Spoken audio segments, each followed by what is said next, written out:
friends! I'm Ulya, and today I'll share with you the process of creating this pencil portrait of a girl.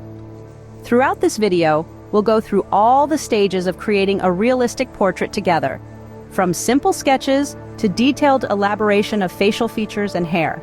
If you want to draw with me, just grab a pencil, a sketchbook, and let's get started. I'm sure you can repeat this process, step by step, and create a beautiful portrait. Don't forget to like, subscribe to my channel, and ask questions in the comments. I'm always happy to hear your feedback and suggestions.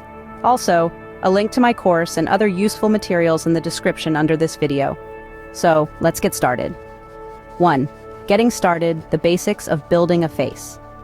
As you know, every portrait starts with a sketch. It is important to immediately correctly outline the proportions and location of the main facial features.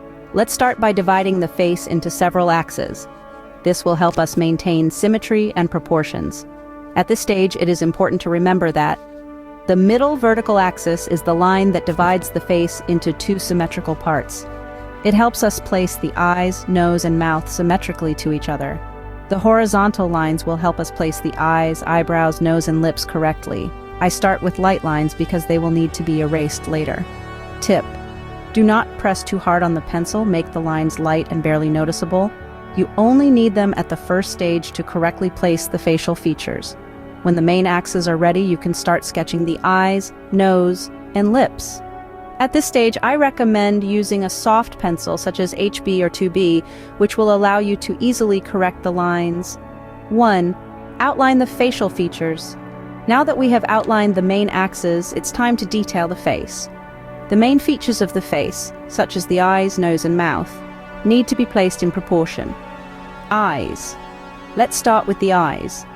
As you can see in the picture, the girl's eyes are the center of the face, and it is very important to pay special attention to them. When drawing the eyes, you need to keep the following points in mind. Eye proportions. The eyes are located approximately in the middle of the face. The distance between the eyes should be approximately equal to the width of one eye. Eye shape. I start with a light outline of the eyes without making it too sharp. Light, smooth lines will help create a natural shape. First, I outline the upper eyelid, then the lower, making the eyes almond-shaped, pupils, and iris. To make the look lively, it is important to correctly position the pupils and iris. I draw the pupils slightly above the center of the eyes to create the illusion that the eyes are looking straight at the viewer. Do not forget to add a small highlight in the pupil. This will give the eyes liveliness and expressiveness. Tip: it is important not to draw the eyes too big or too small. Keep the proportions. Also, remember that the upper eyelid should be slightly darker than the lower one. Nose.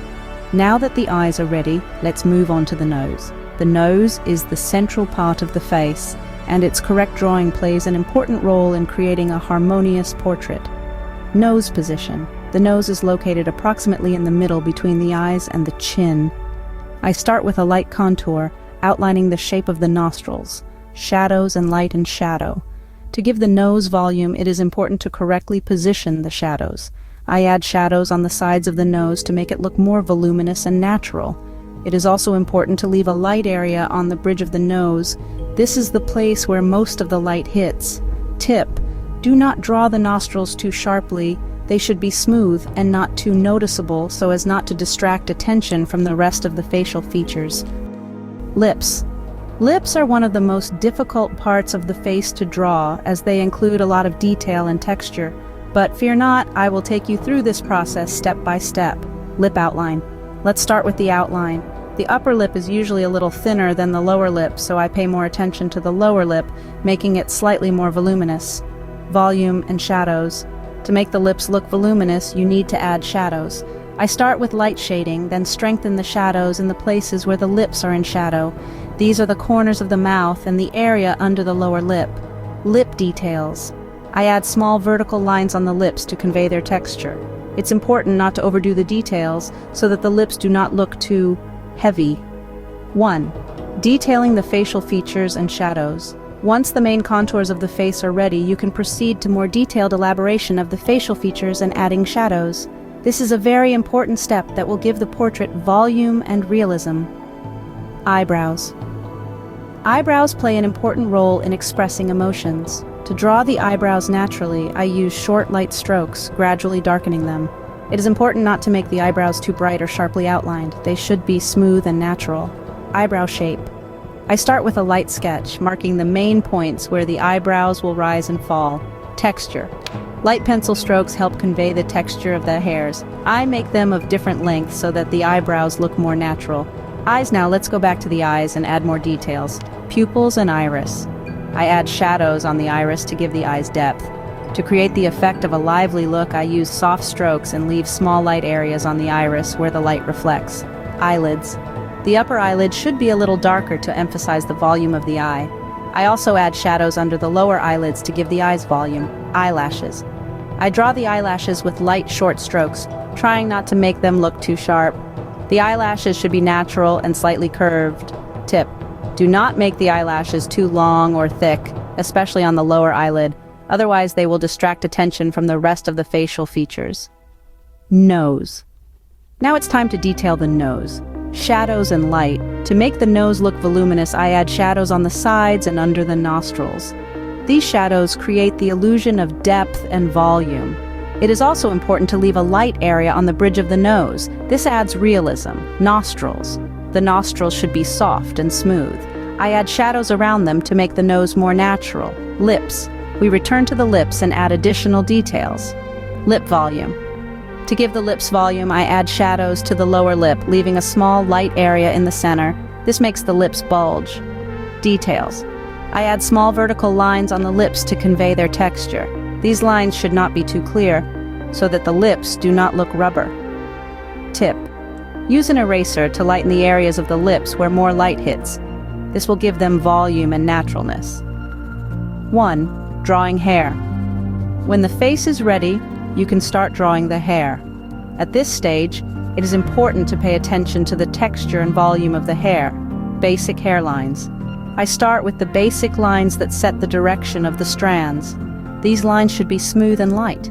At this stage, I do not work on the details. The main thing is to set the general shape, adding volume. To make the hair look voluminous, I add shadows where the strands overlap or are closer to each other. This helps to create the illusion of thick hair, detailing the strands. Once the basic lines are ready, I begin adding small strands. These lines should be light and smooth so that the hair does not look too hard. Tip: do not be afraid to experiment with the direction of the strands to give the hair more naturalness and dynamics. 1. Finishing touches. When all the main elements of the drawing are ready, I add the final touches. Shadows on the face. To make the face look voluminous, I add shadows on the cheeks, under the eyes, and around the chin. This helps to create the illusion of depth, using an eraser. An eraser is not only a tool for correcting mistakes, but also a way to add light to a drawing.